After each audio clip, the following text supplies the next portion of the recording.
যে কারণে উত্তাল পশ্চিমবঙ্গ সহ গোটা ভারত।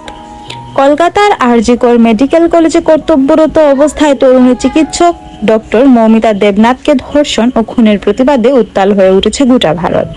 31 বছর বয়সী ওই চিকিৎসকের দেহের ময়নাতদন্তে চরম যৌন লাঞ্ছনার প্রমাণ মিলেছে, কিন্তু কর্তৃপক্ষ গোটা ঘটনাটিকে ধামাচাপা দেওয়ার চেষ্টা করেছিল। এই অভিযোগ ওঠার পর ভারতের সর্বস্তরের মানুষ কার্যত ফুঁসে উঠেছে।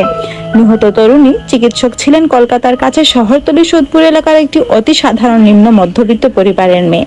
ডক্টর মৌমিতা দেবনাথ ছিলেন হাসপাতালের চেস্ট ডিপার্টমেন্টের পোস্ট গ্রাজুয়েট ট্রেইনি।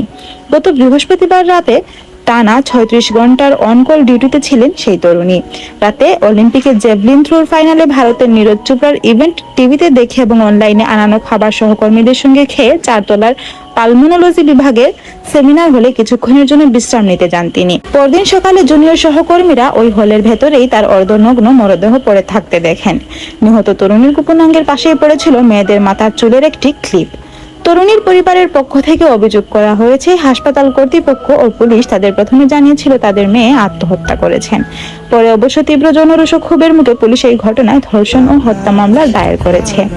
আরজি কর মেডিকেল কলেজের প্রিন্সিপাল সন্দীপ ঘোষের বিরুদ্ধে অভিযোগ উঠেছে।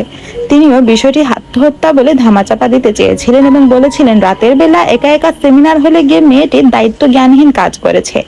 পরে আন্দোলনরত মেডিকেল শিক্ষার্থী এবং চিকিৎসকদের চাপে অভিযুক্ত ওই প্রিন্সিপাল গত সোমবার নিজের পদ ও সরকারি চাকরি থেকে ইস্তফা দিয়েছেন। তরুণীর বাম পায়ে, ডান হাতের আঙ্গুলে, ঘাড়ে ও ঠোঁটে মোট 11টি ক্ষত ছিল। সারা শরীরে নির্যাতনের যে ধরনের লক্ষণ পাওয়া গেছে তা থেকেই তার সহকর্মীরা মনে করছেন এই কাজ কিছুতেই একজন ব্যক্তির পক্ষে করা সম্ভব নয়। রাত দখল, মেয়েদের রাত দখল এ কর্মসূচির অংশ হিসেবে বুধবার রাত 11:55 কলকাতা সহ রাজ্যটির জেলার বিভিন্ন রাজপথে নারীরা পথে নেমে আসেন। Thanks for watching. Please subscribe to my channel and follow for more.